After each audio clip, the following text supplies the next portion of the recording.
But the whole thing about Zumwalt was he was articulating both that Reagan economics was something new. I hadn't been given a chance to work.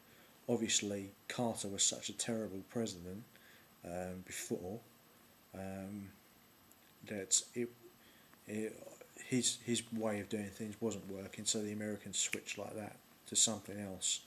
And Zumwalt's a geopolitical view of America as place was, of course, similar to Reagan's, similar to the American establishment. The idea that America could, after the Second World War, after the First World War, it sort of dabbled a bit. Definitely did have an effect on whether Britain went to war, because J.P. Morgan and Churchill and Earl Grey bullied the other people, saying, "Oh well, you know," in the Asquith cabinet, saying, "Oh well, we could all lose our jobs if we don't go to war with Germany."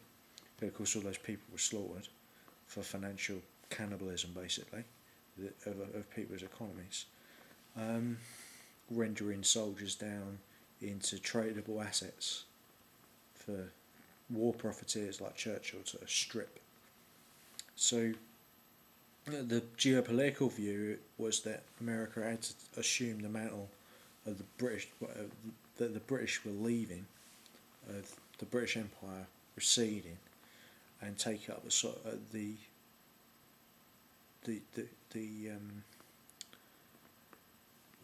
being in charge of like the oceanic powers, you know. Zumwalt articulated this by saying Britain and America and Japan and Germany, Europe basically, a more united Europe, which is completely at odds with what Thatcher wanted and sort of her criminal connections. They wanted to divide Europe and make Europe weak, and Britain weak, to get as much parasitical value out of it for her and her cronies. But this idea of like a unifying oceanic power base was what Reagan and Zumwalt articulated. It's not really changed that much. I mean, you can see that in Stratfor's view of the world, that it's absolutely essential that America maintains hegemony over the trading lanes of the world and shipping lanes of the world for a long time, even if they become energy independent, if they develop nuclear fusion with Europe and Japan, or they have their own oil supply in the United States. All different ideas. But of course, you can't divorce a modern America from the Civil War era to the Second World War without the fact that canned vegetable goods, barbed wire, tamed the West with the gun, and railroads followed. Oil companies followed after the mining companies, and the oil companies and the banking families merged together, were brought together by crime families which connected them and have controlled somewhat their, how the whole system works.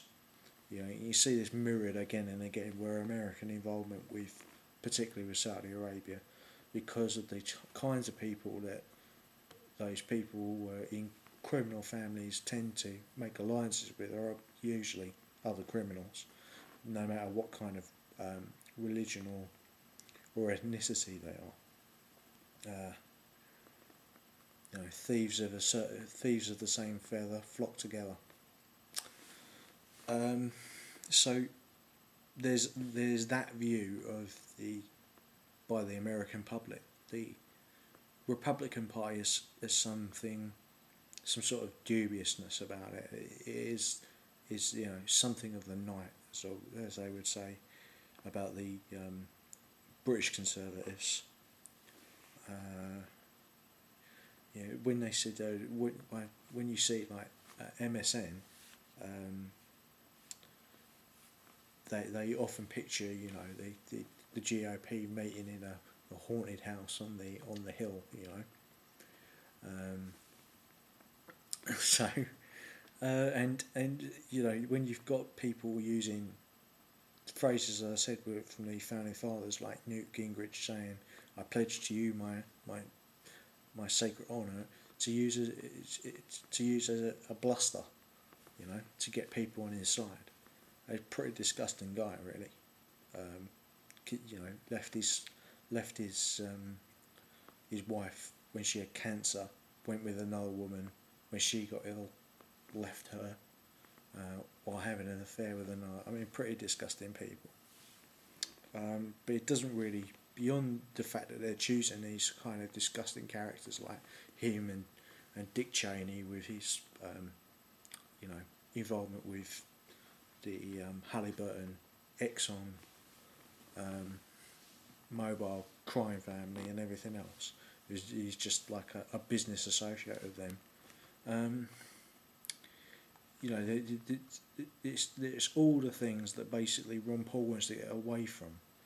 But he can't get away from his own sort of dubious connections, because there are, of course, people who are part of the 9/11 truth movement and all of the rest, who are trying to confuse, I put truth movement in inverted commas because, of course, the Saudis and Bin Laden did 9/11, but they're trying to mix that movement of people that is focused around scumbag Alec Jones is in cahoots with Exxon and Halliburton to discredit any sort of information about an investigation into government failings on that time, which I've covered in my other videos on 9/11, so you could look on those. And the Alex Jones 9/11 fraud. The whole problem of articulating that gets even more difficult for Ron Paul about the corruption of the Federal Reserve, because these people mix in with his views, their views about some sort of inside job, which don't really make any sense. I mean, if they had used controlled demolition, does that make it more likely that someone inside the United States did it or not? It doesn't make any sense that they would do it, because the only people who would gain from it would be NWO companies like Exxon and Halliburton, who could say, "Oh, these people in the government were traitors and we can get rid of them," and then you haven't seen tyranny until you've really seen that tyranny, The Saudis and Bin Laden lobby in the States, and there is a lobby around Saudi Arabia, as well as the Israeli lobby, which I would say the Saudi lobby is more powerful, because they have actually, although the Israeli lobby, they have a political power base. Saudi Arabia could shut off the oil supply to the United States, and it wouldn't matter how much currency the Federal Reserve pushed into the international system to devalue the actual price of the real price of oil.